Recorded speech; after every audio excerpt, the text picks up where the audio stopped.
There we go. That's what I'm talking about, guys. Enjoy my pen. Namaste. God bless. How are all of you? I was just laughing at myself. I was just... Last night before I went to sleep, I keep the TV on, man. And I drop my top here. I keep the TV on because I have ringing in my ears. That's just too many rock concerts growing up. So I left Tubi on last night. And I woke up in the middle of the night and Miami Vice was on. I was like, oh, those times were so much fun.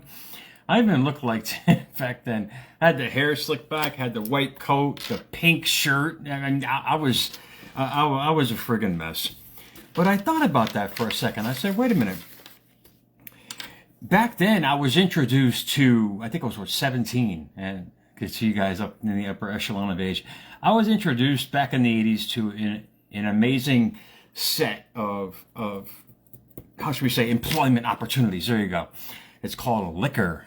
Yeah, 17 years old, man. I got my first bartending job. Yep, right on in Little Italy in New Haven, world famous, literally across the street from Pepe's, man. Here I am, a credulous, snot-nosed little 17-year-old. I get in there and I start as a bar back. So within like 6 months, I get promoted to the bar. And one of the first lessons they taught me back then, because they really, I guess they liked because I was so short and I could fit anywhere. It was a small restaurant.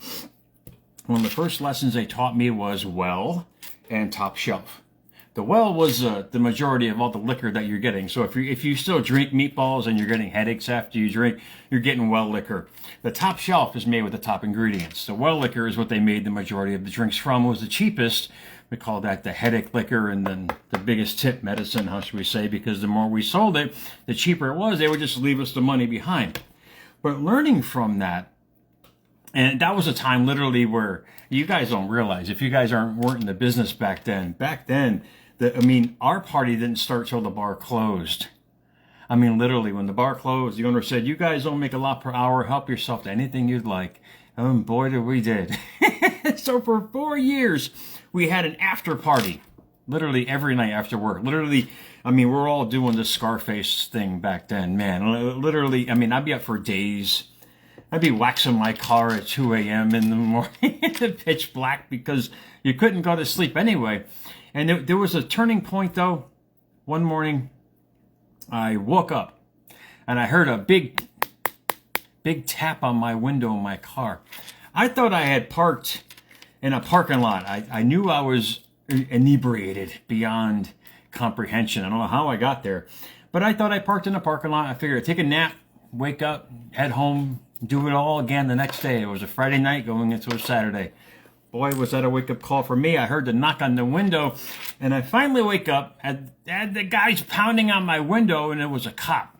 Yeah, big old Hamden cop back then. I lived in Hamden. Apparently, I made it a block from my house. And children, don't do this at home. This ain't like the old days, man. The cop is banging on my window. I finally wake up. He goes, open the door. I had it locked. I had the sense at least to lock it. And I open the door, I get out. He goes, you were pretty drunk last night, huh? And I said, yeah. And then I look around, and there's cars all around me, man. I didn't realize I had parked in the middle of a four-way intersection. And the cop was like, did you see what you did, meatball? I was like, what are you talking about? It didn't comprehend in my mind what was going on. That's kind of like the premise for today's story. I didn't comprehend what was going on. But granted, I never drank again. He goes, where do you live? I said, oh, I live right there. I didn't realize I had parked my car in the middle of a four-way intersection a block away from my house. He said, you can go home now. I said, but you might have a problem. I said, what do you mean? He goes, well, you look at that. And I turned around, and I was looking at all the hedges that I took out from people's front yards over there. So it was a great wake-up call. And the law of attraction is the same thing. We've been spoon-fed the law of attraction as like a well drink. Hence, ask, believe, receive, that kind of mantra that has gone along with that. And that didn't work for me for many moons. And here I want to give to you guys a recipe, like a cocktail, man. And granted, I haven't really drank since. I mean, I don't, it just doesn't fit my mind. Give me a coffee, yes, then we'll talk, man. Give me lots of coffee, that's just who I am. But we were spoon-fed. With The Secret coming out 20 some odd years ago, we were not degrading The Secret. I love it. It was an introduction to a new way of thinking, a new realm, a whole new world. And it really intrigued me, but it never worked for me. And it probably never worked for you guys because we keep using the well concept of thinking when it comes involved with The Secret. Does that make sense? So I'm going to give you the ask, believe, receive. Oh, that's so, it's the mantra of people out there trying to attract what they want in life. But you're missing a certain component. I didn't realize the component I was missing. And out of the quote box today, as I finally get to my point here at America's Mentor, we don't acquire abundance. We don't. We attune to it. If you hyphen attune, Attune, attune. In other words, you're in alignment with it. You're on the same frequency, meatball. They don't explain that in Ask, Believe, Receive. I even have the Mark 22 to read to you guys that they explain, but in an esoteric way. But we were spoon-fed to just ask, yeah, I want $1 million. Believe, yeah, it'll come someday, which it never will, because you're telling the universe that someday it could be 1,000,000 years from now, meatball. They don't tell us this kind of stuff.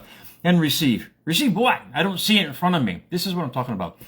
When you attune to bring into harmony, confirm, coordinate, and accommodate your whole system of way of your realm of thinking, it's amazing how life responds to that. A lot of us already do it. A lot of us already do it. We're creating these situations in life that we don't want because we attune to what we don't want. We don't want to be late for work. Guess what? We hit a traffic jam. Does that make sense? We don't want this person to leave me and end up leaving anyway because of the fact you don't believe it's going to work out anyway. This is what I'm talking about. This is what I'm getting at. The new recipe I'm giving you is think, feel, and vibrate. When you think, that asking, hence that prayer that you're constantly sending out every day, that's what starts vibrating. You're attuned to that.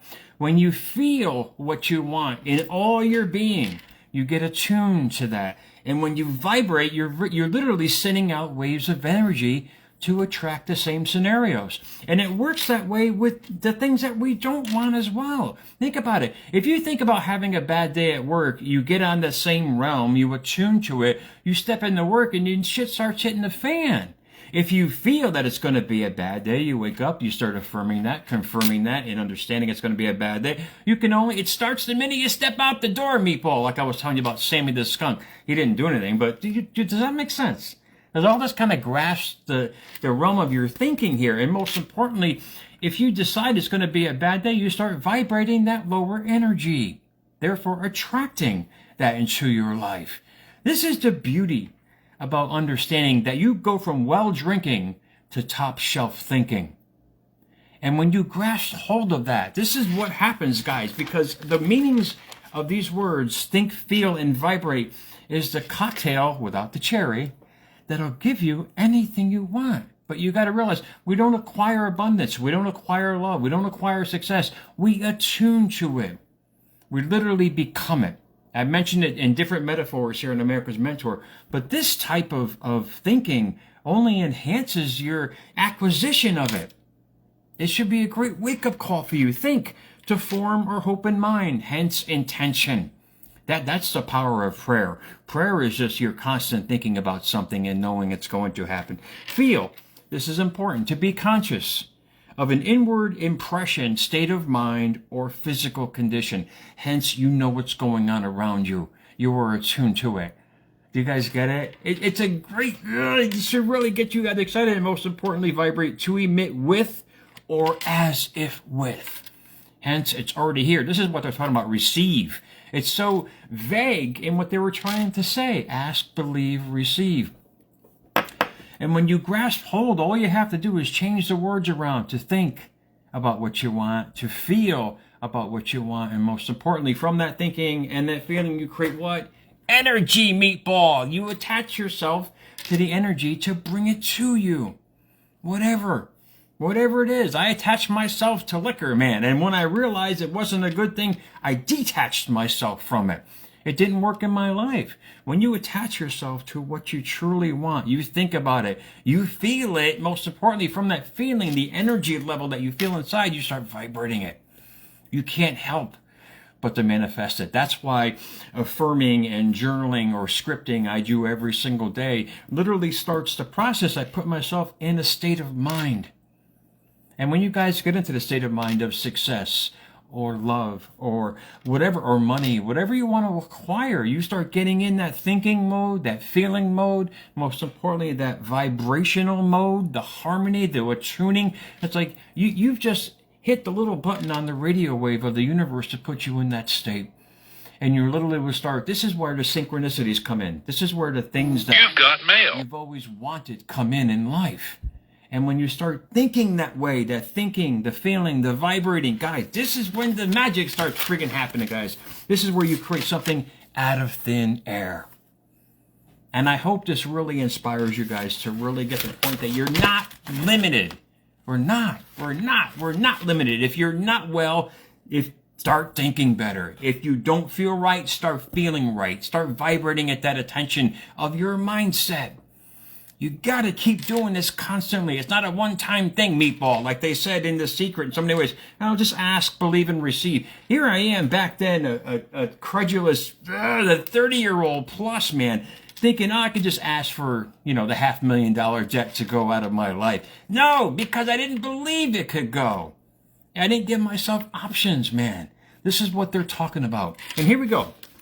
I'm going to read this for you because it really gets into it, because that's part of ask, believe, and receive. That's the back part of 11:22 from Mark. But they don't give you the first part, meatball. It tells you how to do it. And this is when you guys grasp hold of it, you realize, oh, shit, the mountain's in front of me because I put it there. Those obstacles, those mountains, those things that come into my life, I put there, but I can also remove them from there. So guys, here we go. Mark 22, truly. Wait, let me get my staff here. Let me get my staff and go biblical on you guys, because it really makes sense, man.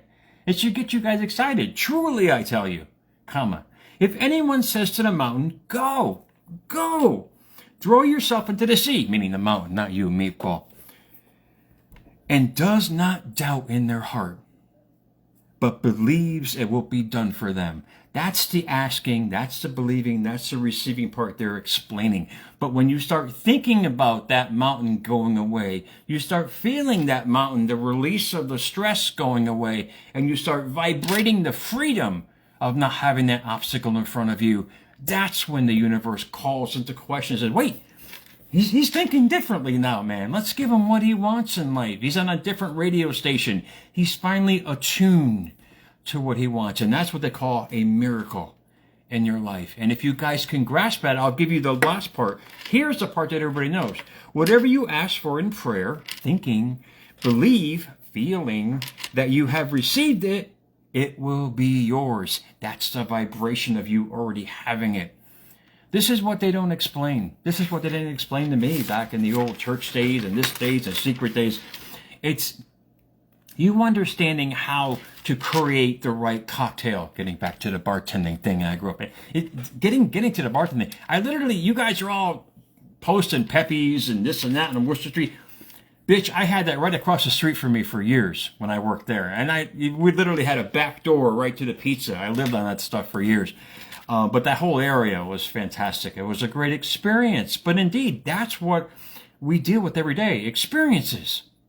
And how you relate to your experiences will create your destiny in life. To me, I took my experiences, the downfalls, hence, as learning experiences to grow. Start taking them for yourself, because we don't acquire abundance. You don't acquire nothing. We attune to it. Hence, we start feeling it. Therefore, we start attracting it. Remember that for yourself. If you want something, think about it. If you want it bad enough, feel it. Feel the feelings of already having the success, the love, anything you desire in life. That's why we're here. We're here to create experiences and to be our true self. So until you start being that true self, life can only give you what you're masquerading. You want to be fake? Okay, life will give you fake experiences. You don't want to be true to yourself? Okay, life will give you exactly what you don't want. It's you thinking, feeling, and vibrating in tune to what you want every single day. And if you constantly do that, the universe can't help but to manifest the synchronicities and the serendipities and the coincidences to match you to go and get it. That's called opportunities. That's called places to go. That's called new ideas. Does that make sense? It's a great way of thinking, because once you plug in to exactly what you want, you plug into that radio wave of thinking, you start feeling better, you start acting better, you start creating this amazing glow of abundance in your life and vibrating at a level that you never thought you could ever be. That's called a new you. That's called the real you. Because you transformed into what you truly wanted to be. Everything will start falling into place, meatball. But we have to get through the morass of the bullshit, growing up and learning things a different way. Here I am presenting to you a brand new cocktail with fresh ice and an idea to believe in yourself. If you think about what you want constantly, that's basically a prayer. What you sow, you reap. If you feel about what you want constantly, that's basically a prayer. What you sow, you attract. And then when you vibrate on it, you can't help but to start bringing, you believe it or not, if you start asking, I was telling an employee the other day, and he came back to me and goes, "Oh, you're right, people." But no, I said, dude, start thinking about finding money. And this guy starts finding nickels and dimes all over the parking lot, man, the following day. This is what I'm talking about. It can answer you immediately, frequently, or distantly. Whatever you guys choose, because of the power of the feeling that you hold to it. Keep doing that every day. We're not denied nothing, man. You deserve the life you want. You deserve the love you want. You deserve the success you want. All these things, but you have to create the most perfect cocktail to do it on a constant level. That's the only downfall. You got to be precise, man. You got to be precise in what you want without vague intentions. You want $1 million? Damn it, you deserve $1 million. Then focus on how to get it. It's going to happen. Things do happen, man, but you got to be precise. The universe is precise. It's perfect. As I say, God, the universe, spirit, whatever. It's not some vague thing. It's a precise instrument that we have to use at our disposal. That's why we're here. We're given this opportunity to be ourselves. We're given this opportunity to flourish in a world that wants to give us what we want. But look at the world today. It's full of friggin' fear, scarcity, lack, because we've been spoon-fed that shit. You don't deserve that. You deserve better. We all deserve better. Guys, enjoy your Tuesday. I got a lot to do, man. I don't know why do you have a day off? Because you spend the whole day just doing errands that you needed to do 6 days ago. But it's all good. It's all good, guys. So enjoy your Tuesday, guys. I will talk to you guys soon. America's Mentor _radio on Instagram. Thanks for the Jackson views. At America's Mentor on Twitter. At America's Mentor on YouTube, guys. Thanks. As always, I'll talk to you guys soon, man.